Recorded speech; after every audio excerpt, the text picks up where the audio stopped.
Wednesday, May 16. Every part does its share. When a unified church is focused upon the evangelistic task at hand, the Lord will bless their combined efforts.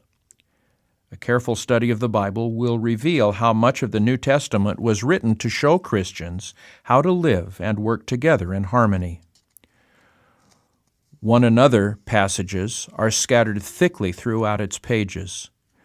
We are commanded to love one another in John 15:12, forgive one another in Ephesians 4:32, pray for one another in James 5:16, to mention just a few. Besides the one another passages, there are many scriptures that relate to the corporate church, the work that it does, and the corresponding growth. Consider now Ephesians 4, verses 15 and 16.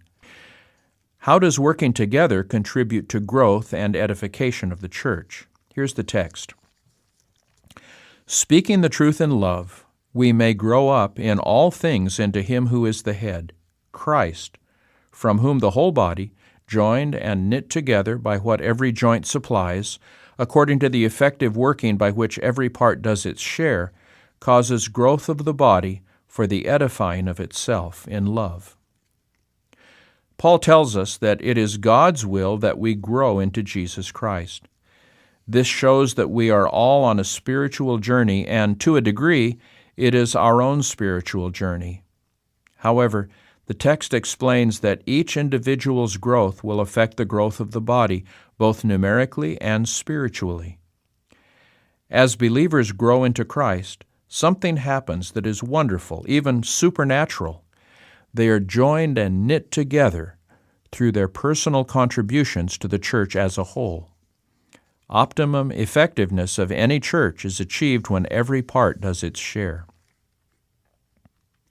According to Acts 1, verse 14, what did the early believers do while they waited in Jerusalem for the promised Holy Spirit? Here's the text.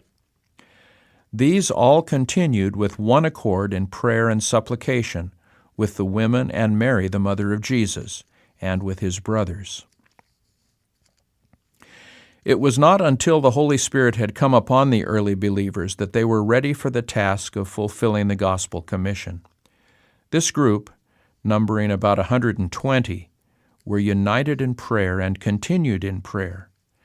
No doubt it was Jesus' promise of the Holy Spirit that united them and constantly brought them together for prayer as they waited for the power that would enable them to do the Lord's bidding. We, as a church, should be doing the same thing.